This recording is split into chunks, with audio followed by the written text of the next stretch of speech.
ಸಿಗಂದೂರು ಸೇತುವೆ ಮಲೆನಾಡು ಜನರ ಸುಮಾರು 60 ವರ್ಷಗಳ ಕನಸು ನನಸಾಗ್ತಾ ಇದೆ. ಆದ್ರೆ ಈ ಒಂದು ಸೇತುವೆಯ ಶರಾವತಿ ನದಿಯ ಮತ್ತು ಈ ಒಂದು ಪ್ರದೇಶದ ಜನರ ಭೂತಕಾಲದ ಕಣ್ಣೀರಿನ ಕಥೆಯನ್ನ ಹೇಗೆ ತಾನೇ ಮರೆಯೋದಿಕ್ಕೆ ಸಾಧ್ಯ? ಅದು ಸುಮಾರು 1960-61 ಕಾಲ. ಭತ್ತದ ಗದ್ದೆಗಳಿಂದ ಆವೃತವಾದ ಸುಂದರವಾದ ಹಳ್ಳಿ. ನಮ್ಮ ಬದುಕು ಅದೆಷ್ಟು ಸುಂದರ. ಹಸಿರು ಭೂಮಿ, ಹರಿಯುವ ನೀರು, ಕಷ್ಟಪಟ್ಟು ದುಡಿದು ಕಟ್ಟಿದ ಮನೆ, ಒಂದಿಷ್ಟು ಕೃಷಿ ಭೂಮಿ. ಅದೊಂದು ಮುಂಜಾನೆ ಸರ್ಕಾರಿ ಅಧಿಕಾರಿಗಳ ತಂಡ ಆ ಒಂದು ಹಳ್ಳಿಗೆ ಬರುತ್ತೆ.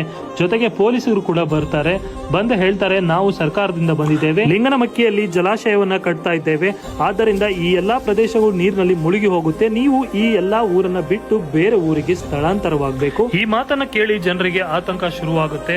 ತಮ್ಮ ಮನೆ ಬಿಟ್ಟು ಬೇರೆ ಕಡೆ ಹೋಗಿ ಬದುಕಬೇಕು. ಪ್ರತಿಯೊಂದು ಊರುಗಳು ತನ್ನ ಅಸ್ತಿತ್ವದಲ್ಲಿನ ಸಂಪನ್ಮೂಲದಿಂದ ಪ್ರಗತಿಯತ್ತ ಸಾಗಿದರೆ ಈ ಊರು ತನ್ನಲ್ಲಿದ್ದ ಜಲ ಸಂಪನ್ಮೂಲದಿಂದ ತನ್ನ ಅಸ್ತಿತ್ವವನ್ನೇ ಕಳೆದುಕೊಳ್ಳುವ ಸ್ಥಿತಿಗೆ ಬರುತ್ತದೆ.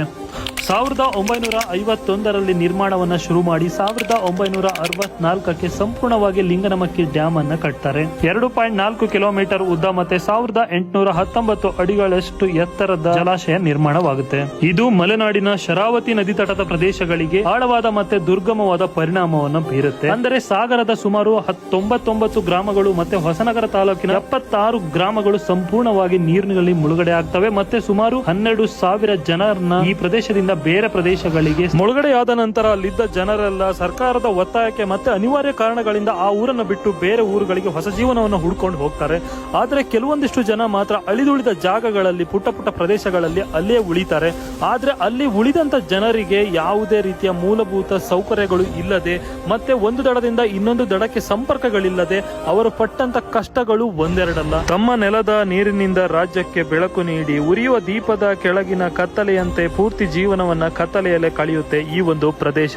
ಸುಮಾರು 1970ರ ಸಮಯದಲ್ಲಿ ಈ ತರ ಲಾಂಚ್ ವ್ಯವಸ್ಥೆ ಬರುತ್ತೆ. ಈ ತರ ಲಾಂಚ್ ವ್ಯವಸ್ಥೆ ಬಂದ ಮೇಲೆ ಸ್ವಲ್ಪ ಸಂಪರ್ಕಕ್ಕೆ ಅನುಕೂಲವಾಗುತ್ತೆ ಮತ್ತೆ ಅಲ್ಲಿನ ಜನರ ಜೀವನ ಸ್ವಲ್ಪ ಸುಧಾರಿಸುತ್ತೆ. ಸಿಗಂದೂರು ಚೌಡೇಶ್ವರಿ ದೇವಸ್ಥಾನಕ್ಕೆ ಇದೊಂದು ಸೂಕ್ತ ಮಾರ್ಗ ಕೂಡ ಹೌದು. ಅದಾದ ಮೇಲೆ ಗಣನೀಯವಾಗಿ ಭಕ್ತರ ಸಂಖ್ಯೆ ಕೂಡ ಹೆಚ್ಚಾಗುತ್ತೆ. ಅದಕ್ಕೆ ತಕ್ಕಂತೆ ಹೆಚ್ಚು ಲಾಂಚ್ ಗಳನ್ನ ವ್ಯವಸ್ಥೆ ಮಾಡುತ್ತಾರೆ. ಈ ಒಂದು ಲಾಂಚ್ ನಲ್ಲಿ ನದಿಯನ್ನ ದಾಟೋದಕ್ಕೆ ಸುಮಾರು 2 ಗಂಟೆಗಳ ಕಾಲ ಬೇಕಾಗಿರುತ್ತೆ. ಈ ಭಾಗದ ಜನರ ನಿರಂತರ ಹೋರಾಟ ಮತ್ತೆ ಚಳುವಳಿಯ ಫಲವಾಗಿ 2018ಕ್ಕೆ ಸರ್ಕಾರ ಲಾಭ ನಷ್ಟವನ್ನ ಲೆಕ್ಕ ಹಾಕಿ ಒಂದು ಹೊಸ ಸೇತುವೆಯನ್ನ ಕಟ್ಟೋದಿಕ್ಕೆ ಮಂಜೂರು ಮಾಡುತ್ತೆ. ಸುಮಾರು 2.4 ಕಿಲೋಮೀಟರ್ ಉದ್ದದ ಈ ಒಂದು ಸೇತುವೆಯನ್ನು ದಿಲೀಪ್ ಬಿಲ್ಡ್ಕಾನ್ ಲಿಮಿಟೆಡ್ ಎನ್ನುವ ಒಂದು ಕಂಪನಿ ಸುಮಾರು 473 ಕೋಟಿ ವೆಚ್ಚದಲ್ಲಿ ಈ ಒಂದು ಪ್ರಾಜೆಕ್ಟ್ ಅನ್ನ ಕಂಪ್ಲೀಟ್ ಮಾಡುತ್ತೆ. ದೇಶದ 2ನೇ ಅತಿ ದೊಡ್ಡ ಮತ್ತೆ ಕರ್ನಾಟಕದ ಅತಿ ದೊಡ್ಡ ಸೇತುವೆ 2025 ಜುಲೈ 14ಕ್ಕೆ ಲೋಕಾರ್ಪಣೆಗೊಳ್ಳುತ್ತೆ.